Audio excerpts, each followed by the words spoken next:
État des lieux du Mpox, la variole du singe, en Afrique et en RDC. Que changera l'arrivée du vaccin? Sera-t-il appliqué à tous? Quelle sera l'implication de la RDC?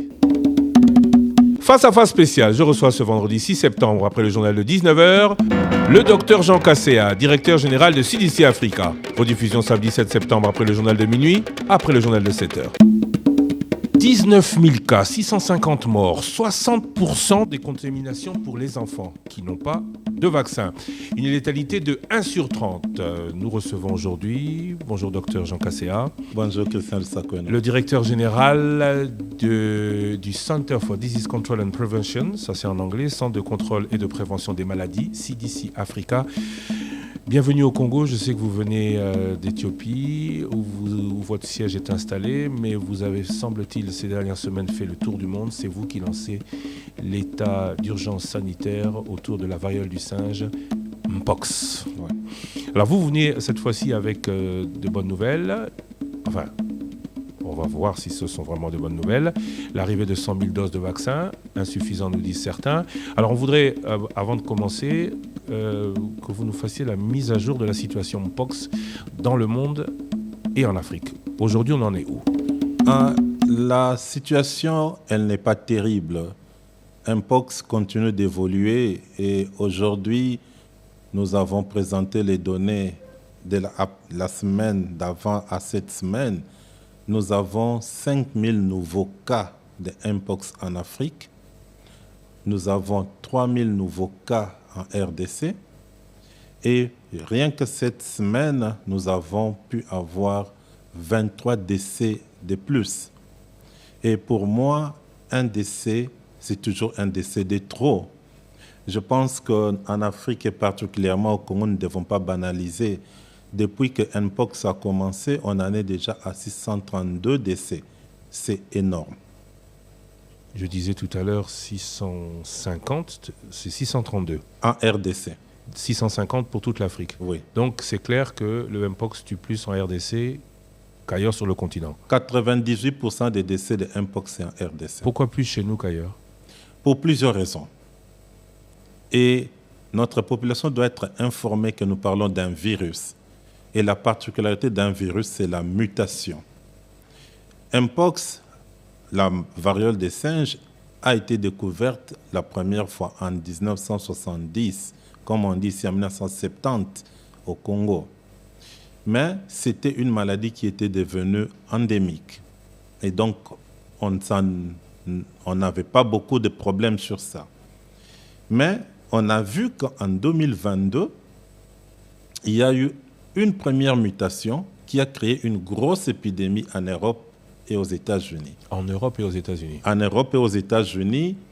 Et pendant ces temps, nos cas étaient un peu augmentés, mais pas suffisamment. Est-ce que le nombre de cas aux États-Unis et en Europe était plus important que les cas en République démocratique du Congo?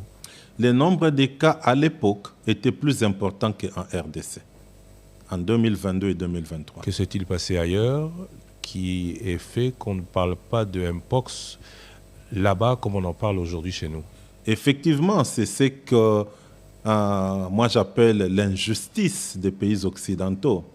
Puisque quand il y a eu cette épidémie dans les pays occidentaux, ils ont fabriqué les vaccins, ils ont fabriqué les médicaments, ils ont utilisé cela, ils n'ont donné aucune dose aux pays africains.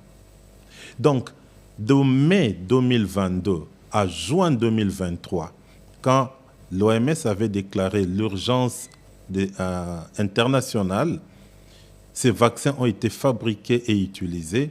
Et quand l'OMS a levé cette situation, nos pays africains ont commencé à avoir des cas augmentés. Et c'est là où il y a eu la deuxième mutation de ces virus qui s'est passée à l'est du pays, malheureusement venant de l'insécurité et des camps de déplacés. Et c'est ce qui a créé cette nouvelle souche de Mpox qui commence à tuer sérieusement RDC et dans les pays voisins. Alors on va peut-être parler dans les détails de Clade 2, Clade 1A, Clade 1B. Vous êtes plus volet médical que nous, peut-être que vous allez très rapidement l'expliquer. Mais est-ce qu'on peut dire que cette variole du singe, pour laquelle beaucoup disent que ce sont des maladies où c'est un virus que l'homme contracte au contact avec l'animal, est un virus importé et pas forcément un virus que les Congolais contractent parce qu'ils ont soit mangé de la viande de singe ou des animaux morts dans la brousse? La réalité est que Mpox, c'est une maladie qu'on appelle zoonotique au départ. Ça signifie venant de l'animal vers l'homme. C'est pour ça d'ailleurs on parlait de monkeypox, ça signifie la variole des singes. Puisque à l'époque, quand on consommait les singes qui étaient infectés à partir de la forêt, les singes ont commencé à infecter l'homme. Mais aujourd'hui, avec les différentes mutations, maintenant les infections se font d'homme à homme ou même pire, de l'homme à l'animal. Alors, comme maintenant nous avons cette inversion qui s'est faite, et dans les domaines des virus, chaque fois qu'il y a des inversions, il y a des possibilités de mutation. Et je veux seulement dire aux gens qui oublient que Covid a commencé comme ça. Ce ne sont pas de Covid-19, puisqu'il y a 1, 2, 3, jusqu'à 19.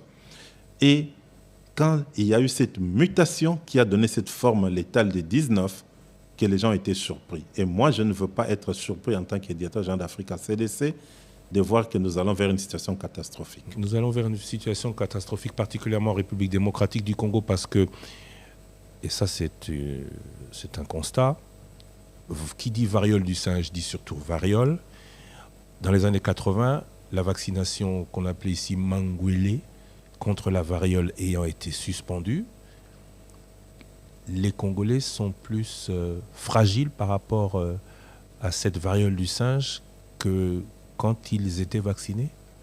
Effectivement, les études ont montré que les personnes qui ont été vaccinées contre la variole ne font pas ou font des formes frustres de la variole des singes. Et les études ont montré que la vaccination contre la variole que vous et moi avions eue et des personnes qui avaient été vaccinées contre la variole protègent. D'ailleurs, les souches actuelles des vaccins contre les Mpox viennent aussi de cette variole. Effectivement, si les gens doutent, les gens doivent savoir que la variole avait tué des millions de personnes. Elle a été stoppée grâce à la vaccination. Mais cette vaccination aujourd'hui, puisque ceux qui ont reçu le Manguele sont plus protégés contre la Mpox, sera-t-elle obligatoire ou conseillée à ceux qui l'ont déjà reçu hier? La vaccination a ce qu'on appelle une immunité qu'elle confère. Et l'immunité, pour plusieurs raisons, elle peut changer. Aujourd'hui, si vous êtes parmi les catégories ciblées, puisque qui est-ce qu'on cible aujourd'hui?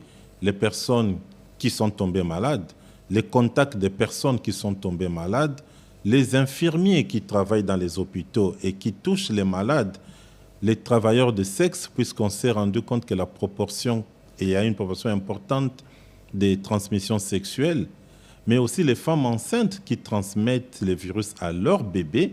C'est pour cela, en RDC, nous voyons qu'il y a une proportion importante. Il y a une zone à l'est du pays, les enfants de moins de 5 ans représentent 38% des cas. Donc, voilà les catégories de personnes. Vous pouvez être adulte, mais si vous faites partie de cette catégorie-là, y compris les personnes qui ont le VIH, vous devez vous faire vacciner. On doit se faire vacciner absolument? Il n'y a pas d'autre solution. On voit que, on dit, comme pour le Covid, qu'on ne traite que les symptômes et que les personnes asymptomatiques peuvent, oui ou non, contaminer. Mais tout le monde, c'est 1 sur 30, tout le monde ne meurt pas de ce Mpox. Tout le monde doit-il être vacciné? Tout le monde ne meurt pas de ce Mpox, vous avez tout à fait raison, puisqu'il est démontré que plus de 80% des cas de personnes qui contractent Mpox guérissent après un temps qui peut être de 2 semaines, et parfois nous avons des cas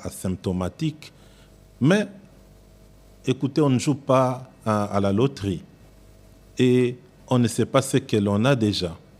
Et si l'on se retrouve dans une des catégories et on se retrouve dans une zone exposée, nous avons à conseiller, selon ce que le gouvernement décide dans sa politique de vaccination, que ces gens soient vaccinés.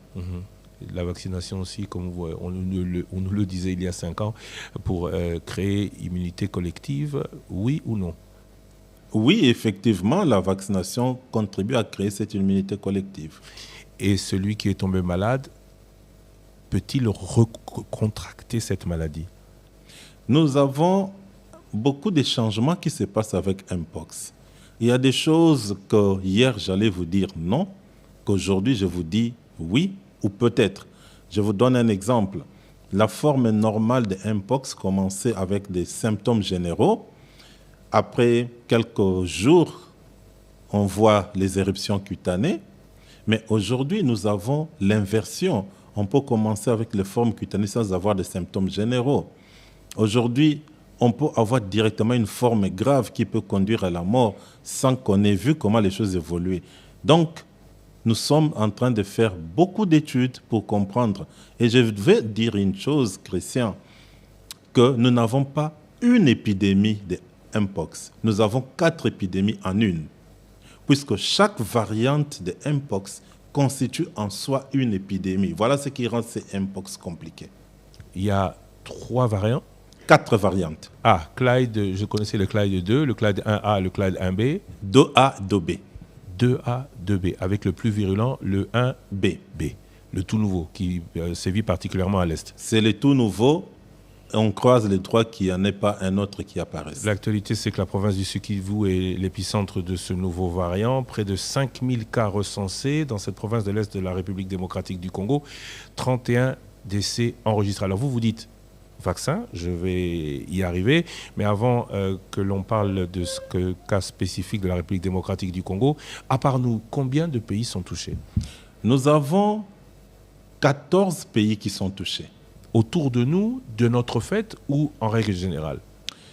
Voilà, nous avons une répartition à travers les 4 régions de l'Afrique. Mais si je prends depuis 2023 jusqu'à aujourd'hui, toutes les 5 régions de l'Afrique sont touchées.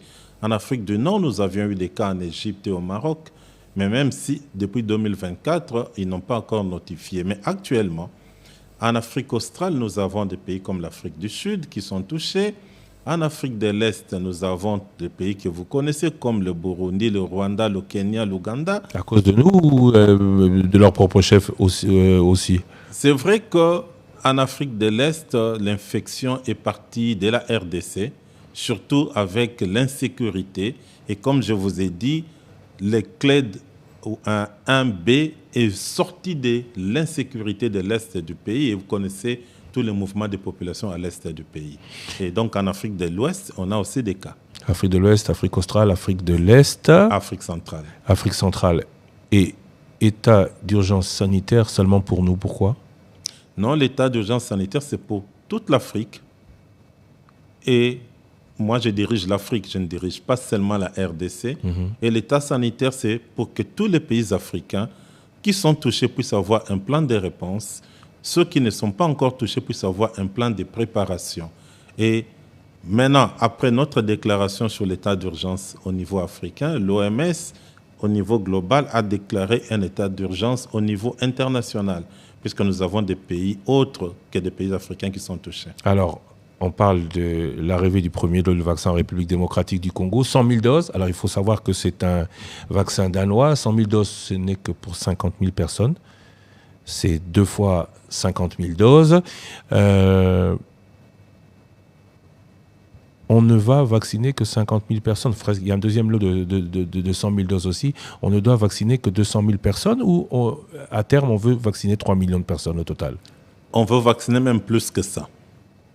On veut vacciner plus que ça puisqu'on est très clair avec tous les pays membres de l'Afrique que pour nous, ce n'est pas seulement arrêter un pic de l'épidémie, c'est vraiment arrêter totalement cette maladie.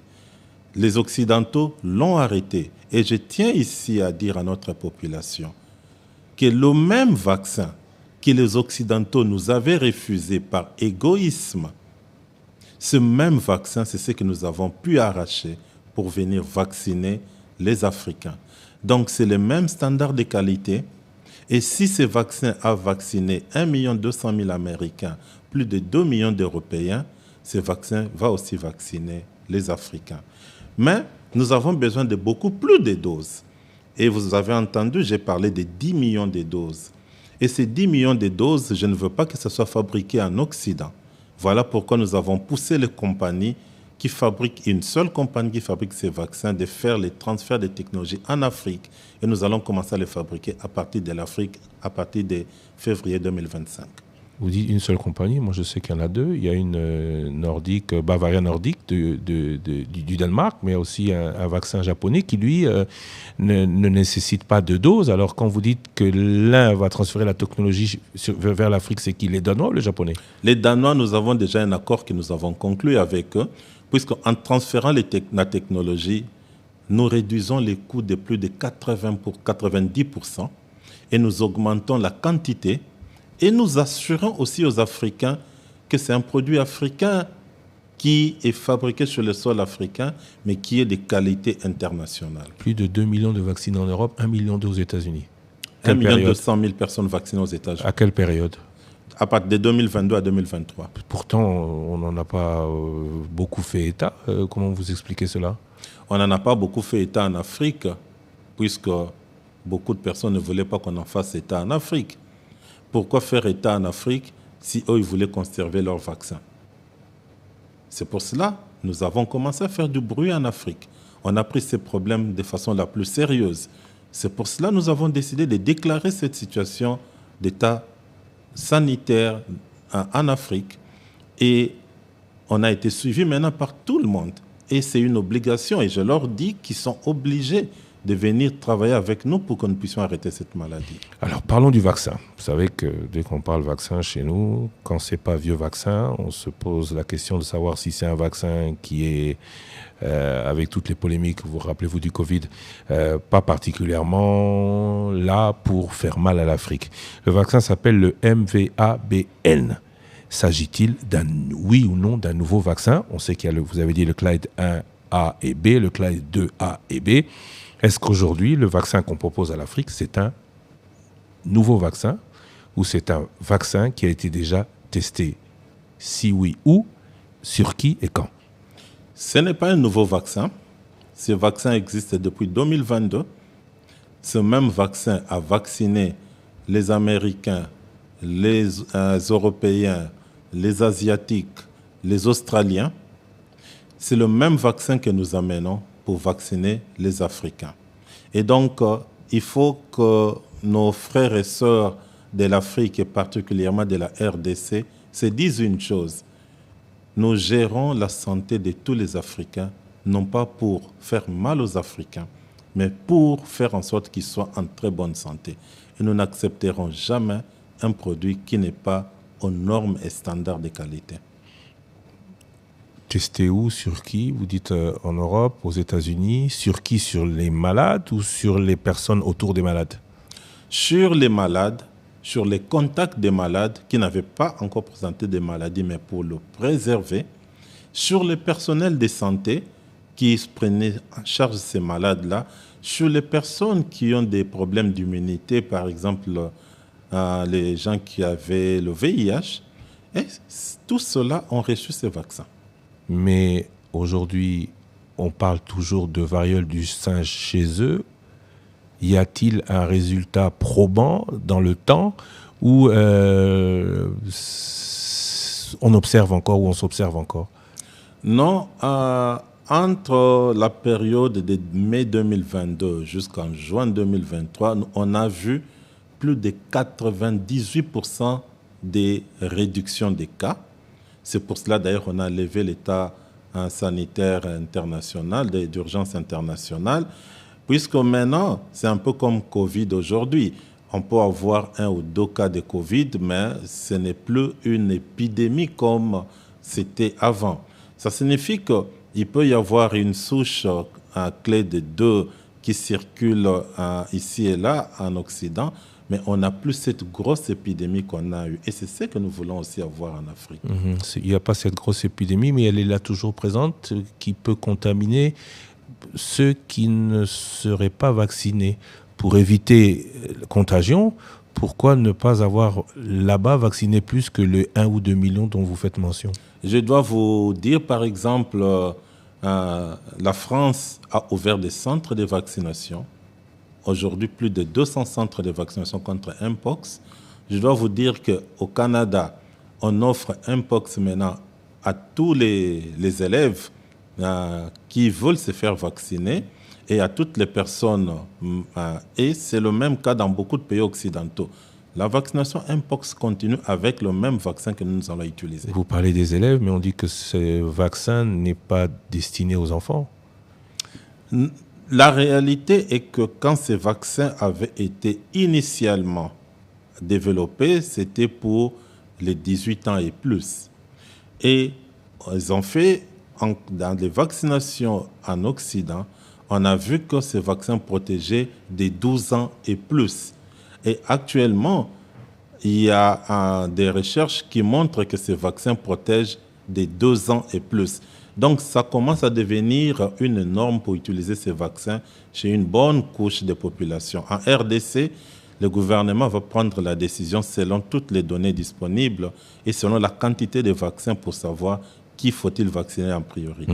Là, on parle, vous êtes le directeur général du CDC Africa, vous êtes à l'échelle de l'Afrique. Comment la République démocratique du Congo accueille l'arrivée de ces vaccins? Comment s'y prépare-t-elle? On parle notamment quand il s'agit de vaccins de chaîne du froid respectés. C'est quand même un vaccin ARN-M qui a été controversé à un moment donné. Comment est-ce que vous êtes accueillis ici? Comment tout cela, le gouvernement vous suit, il hésite? Vous avez l'impression qu'il participe? Oui, et merci d'avoir posé cette question. Il faut se dire que le vaccin que l'on a aujourd'hui, ce n'est pas un vaccin ARN messager, pas ARN-M. Le vaccin ARN-M est encore sous étude. On pourrait finaliser les études au mois de septembre. Les vaccins que nous utilisons aujourd'hui, c'est les virus atténués. C'est le même vaccin que nous avions dans les Mangwele avant. Donc, ça signifie qu'il n'y a pas de danger de ceux qui pensent qu'on utilise la nouvelle technologie pour vacciner les gens. Ce n'est pas du tout le cas. Ce n'est pas le vaccin ARN-M. Non, ce n'est pas du tout le vaccin ARN messager. Le vaccin ARN messager est actuellement en train d'être testé par une société que nous appelons BioNTech et pour lesquelles nous sommes partie prenante des études et nous pensons qu'on aura les résultats bientôt. Pour ces vaccins précis, c'est un vaccin qui n'est pas ARN messager, c'est un vaccin normal, si on peut le dire comme ça, et c'est un vaccin qui a fait ses preuves. Et moi-même, j'attends que la campagne de vaccination soit lancée. Je serai parmi les premiers à me faire vacciner en RDC. Vous n'avez pas été vacciné comme on l'a annoncé aujourd'hui? Je n'ai pas été vacciné tout simplement puisque le lot qui est arrivé n'est pas destiné à Kinshasa. Le lot qui est arrivé est destiné à Goma et à l'Équateur. Et donc, pour cette raison-là, j'attends que la vaccination commence peut-être dans les 2-3 semaines à Goma. J'ai déjà parlé avec le ministre. Je vais partir à Goma avec les autorités du pays et je vais me faire vacciner pour que la population se rende compte que c'est un vaccin sûr. Si je m'étais fait vacciner ici, on allait perdre un lot de vaccins juste pour moi seul et ce n'est pas juste. Mais avoir prêché ou prêcher par l'exemple aurait été un gage de garantie pour ceux qui hésitent encore? Je vais prêcher par l'exemple, je vais me faire vacciner à Goma. Les 100 000 doses que la RDC a réceptionnées, c'est uniquement pour l'Est à ce stade. On parle pourtant de cas ici à Kinshasa. Alors, dans un premier temps, il y a ce qu'on appelle les endroits très chauds. Et les endroits très chauds, c'est le Sud Kivu, c'est l'Équateur, c'est le Sankuru. Il faut rapidement arrêter ça. Et le deuxième lot va permettre à ce que nous puissions aller dans toutes les autres provinces. Attention, la précision à donner, c'est que la souche de l'Est est plus virulente que la souche de l'Ouest, que dans l'Ouest, certains vivent avec ça depuis très longtemps. Là aussi, on doit vacciner. Si certains vivent avec ça très longtemps, mais maintenant nous voyons qu'il y a des situations d'épidémie, maintenant nous voyons qu'il y a des morts. Donc ça signifie qu'il faut protéger les gens. La différence entre, dites si je ne me trompe ou pas, entre celui de l'Ouest, le Clyde 1A, c'est plus entre l'animal et l'homme. À l'Est, c'est directement d'homme à homme, c'est ça? C'est plus ça. À quoi est due la mutation? C'est une mutation. À quoi est-elle due? Est-ce qu'elle serait due, comme on l'a dit précédemment, vous avez parlé de forte implication ou de forte présence dans les pays occidentaux, à une manipulation génétique là-bas ou à une mutation naturelle? Non, ce qui s'est passé avec un virus, pour des raisons environnementales, pour des raisons de climat, pour des raisons de l'hôte qui est l'être humain ou un animal, le virus peut muter. Ça, la mutation d'un virus ne veut pas dire une manipulation génétique dans un laboratoire.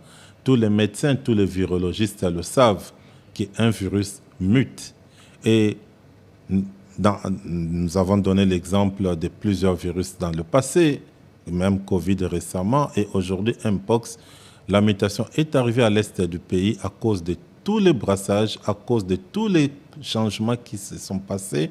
Et aujourd'hui, on a cette mutation et qui devient sexuellement transmissible un peu plus fortement que par exemple ce qui se passe à l'Équateur. Tout cela fait peur, mais on n'a pas l'impression que tout le monde a peur. Comment vous expliquez le fait que beaucoup hésitent? Et par exemple, allez, on a vu que pour le Covid, il y a eu mobilisation internationale. On parle principalement de la RDC comme pays du Mpox. Personne n'a notamment dit qu'on va prendre, en anglais on parle de travel ban, des dispositions particulières de voyage vers la République démocratique du Congo. Nous avons été très clairs là-dessus quand nous avons parlé et nous parlons à nos différents partenaires. Et chaque fois que j'entends qu'un pays occidental risque de prendre des mesures de restriction de voyage, je parle avec leurs autorités puisque ce n'est pas le cas. Lorsque j'avais déclaré l'état d'urgence sanitaire au niveau africain, dans mon discours, j'avais dit Africa CDC n'impose pas les restrictions de voyage. Nous avons appelé à la solidarité, puisque lorsque les pays occidentaux étaient touchés en 2022-2023, nous, l'Afrique, nous n'avions pas bloqué les frontières. Donc, eux ne peuvent pas bloquer les frontières. Mais cette solidarité se manifeste, puisque comme vous avez vu, l'Union européenne, avec nous, nous travaillons ensemble. On vient de disponibiliser ces 200 premières 1000 doses, mais nous savons que nous avons autour de 3,6 millions de doses qui vont encore arriver. Et on va faire en sorte que tous ceux-là qui ont besoin de vaccins puissent être vaccinés. Donc, je pense que la population doit être informée. Je pense que la population doit prendre ça au sérieux. Ce n'est pas à banaliser. Mais je pense qu'il n'y a pas aussi à dramatiser. Prendre au sérieux ne veut pas dire dramatiser. Prendre au sérieux, ça signifie savoir que la maladie existe, savoir qu'on peut être touché, savoir que personne n'est à l'abri et savoir qu'il y a les moyens de protection, le lavage des mains, la protection sexuelle, mais aussi les vaccins. 10 millions de doses d'ici la fin 2025, c'est ce que l'entreprise danoise Bavaria Nordic annonce être capable de faire. 2 millions d'ici à fin 2024. Est-ce que vous pensez qu'on aura besoin de toutes ces doses? Et c'est 100 plus 100 000 doses pour la République démocratique du Congo. Combien de doses avez-vous dispatchées dans les pays voisins? Actuellement, nous avons eu 215 000 doses. Pour la RDC. Pour les 215 000 doses, nous avons donné 200 000 doses à la RDC et 15 000 doses, nous avons fait ce qu'on appelle l'équité, donné à d'autres pays qui ont des cas, mais ce n'est pas l'ampleur de la RDC. Alors, nous allons continuer comme ça. Toutes les quantités que nous aurons, on va plutôt mettre la priorité à là où nous avons des problèmes. Et est-ce que 2 millions de doses cette année vont suffire pour la RDC ou bien 5 millions de doses? Non, nous sommes conduits par l'épidémiologie. Je vais vous dire une chose. Vous savez que 40% d'enfants congolais ont la malnutrition. Et tous les enfants qui sont mal nourris sont à risque. Vous savez qu'aujourd'hui, la mortalité de Mpox est de plus de 60% chez les enfants de moins de 5 ans. Et si vous regardez, ce sont des enfants qui ont la malnutrition. Donc, si nous étendons la cible, si nous sommes assez ambitieux pour arrêter cette maladie, nous devons vraiment aller là où les critères nous demandent d'aller. Et nous aurons besoin de beaucoup plus que ce que nous disons. On parle beaucoup du vaccin danois. Le vaccin japonais s'appelle LC16M8 à une dose. Oui. Lorsque vous vous apprêtiez, on vous rencontrait sur le continent américain. Lors de notre précédente interview, vous disiez que les doses n'étaient pas disponibles. Vous avez réussi à avoir du vaccin danois. Quid du vaccin japonais ? Nous sommes en train de travailler avec les Japonais. Il y a un engagement ferme de donner des doses à la RDC. Il y a quelques petits problèmes liés à la régulation, puisque vous savez, même la RDC n'accepte pas n'importe quoi. Donc les gens qui arrivent les produits qui arrivent doivent passer par certains tests. Et donc c'est au niveau de ces régulations qu'on règle cela. Et nous pensons que si tout se passe bien, je ne peux pas donner des timelines, mais nous pensons que les vaccins japonais seront aussi. Le vaccin japonais qui a une dose. Oui. Parlons du coût. Qui paye ? Qui paye, c'est une question importante. Et moi, je vais vous dire ce qui me rend fier. Lorsque nous avons déclaré cette situation, je ne suis pas parti en Occident pour chercher l'argent. Je me suis d'abord retourné vers les États membres africains. Je leur ai dit, vous me donnez ce que vous devez me donner, qui va me permettre d'aller discuter avec le partenaire. J'ai eu du coup 10 millions de dollars des États membres à partir d'Addis Abeba. Je suis venu en RDC. J'ai rencontré le président, la première ministre, le ministre des Finances ensemble avec le ministre de la Santé. Ils nous ont déboursé 10 millions de dollars supplémentaires. Le vaccin qu'on a eu aujourd'hui, les 200 000 doses, nous ont coûté un montant que je ne peux pas communiquer publiquement puisque Pourquoi ? je suis lié par la confidentialité. Mais c'est un vaccin qui ne coûte pas moins cher. Donc, aujourd'hui, comme c'est un vaccin qui coûte très cher... On parle de $100 la dose. Même plus. Donc, c'est les 200 000 doses que la République démocratique du Congo va avoir, c'est plus de 20 millions. Vous n'avez pas tort. Mais vous ne pouvez pas nous dire de chiffres. Je ne peux pas donner les vrais chiffres puisque, en tant que responsable d'un organe important au niveau africain et au niveau international, nous avons ce qu'on appelle des clauses de confidentialité. Puisque si je donne ce que nous avons négocié, puisque nous avons pris ça à un coût négocié, les coûts réels, toute personne peut aller sur les sites internet, mettre coût du vaccin, ils vont trouver. Mais nous avons négocié ces coûts-là. Et comme on a négocié, nous avons signé des clauses de confidentialité. Mais je peux vous dire, vous avez dans les tranches que vous nous donnez là. Alors, pourquoi nous voulons que ces vaccins soient maintenant fabriqués en Afrique? Nous irons de ces niveaux de coûts jusqu'à moins de $10 la dose. Et c'est ça qui est important pour nous. Si aujourd'hui nous devons fabriquer, je vous donne un exemple, si vous prenez 10 millions de doses à $200, ça vous fait 2 milliards de dollars. Mais si vous prenez 10 millions de doses à $10, ça vous fait 100 millions. Donc, vous gagnez 1,9 milliard de dollars que vous pouvez injecter dans d'autres programmes. Vous avez dit 10 plus 10, 20 millions. Pour mettre en œuvre ce plan de réponse, Africa CDC annonce disposer de 600 millions de dollars, 540 millions d'euros pour les 6 prochains mois, Oui. hors coût des vaccins. Oui. Nous avons finalisé le plan de réponse continentale et pour la première fois, Africa CDC a mis sur la table tous les partenaires, l'OMS avec qui nous co-gérons cette réponse, mais aussi l'UNICEF, MSF, les fonds, les FAO, tous les autres, Global Fund, Gavi, nous avons finalisé ce qu'on appelle le plan de réponse continental. Et ce plan de réponse continental fait que nous demandons 600 millions de dollars pour tous les pays affectés.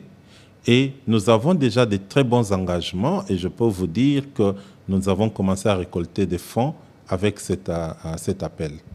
Alors, sur la couverture, une fois qu'on est vacciné, combien de temps ça met? La réponse immunitaire arrive que 2 semaines après la deuxième dose. Il faut minimum, à partir du moment où on a été vacciné, 6 semaines pour commencer à être couvert. Et quand vous êtes vacciné pour la première fois, vous êtes couvert à hauteur de 70%. Quand vous êtes vacciné pour la deuxième fois, vous pouvez être couvert autour de 97-98%. Ça, c'est très bien. Ça nous permet d'éviter, si pas de tomber malade, mais les formes graves de la maladie. Ça permet, si nous sommes atteints, de raccourcir les délais de maladie et même d'hospitalisation si cela devait se faire. Donc, voilà pourquoi nous faisons la promotion de la vaccination complète et la RDC a décidé effectivement d'évoluer avec 2 doses par personne. Monsieur le docteur Jean Kaseya, en vous remerciant d'avoir accepté de répondre à toutes nos questions, à quand pensez-vous que cet état de situation d'urgence pourra être levé? Autrement posé, à quel terme pensez-vous être capable de dire que le risque est écarté? Nous avons déclaré cette situation d'urgence sanitaire au niveau africain puisque nous avons vu le nombre de cas augmenter de façon exponentielle. Juste pour vous donner une idée, entre 2022 et 2023, à la même période, il y a eu une augmentation de plus de 79% des cas. Mais entre 2023 et 2024, pour la même période, il y a eu une augmentation de plus de 160% des cas quand nous avions déclaré. Et cette augmentation s'est faite aussi avec les décès. Nous avons mis en place et nous renforçons les systèmes de surveillance. Nous voulons détecter tous les cas. Nous renforçons les systèmes de dépistage. Nous voulons tester tous les cas. Dès que nous voyons, les données nous montrent que la courbe s'est inversée et a sérieusement diminué, je pense que les experts qui se sont réunis, tous les scientifiques en RDC, professeur Mouyembe faisait partie de ces scientifiques, puisque je dois attirer l'attention que la décision de déclarer, ce n'est pas une décision politique seulement, c'est venu du monde scientifique. Tous les grands scientifiques de l'Afrique, appuyés par les scientifiques du monde, se sont réunis et m'ont fait la recommandation de déclarer.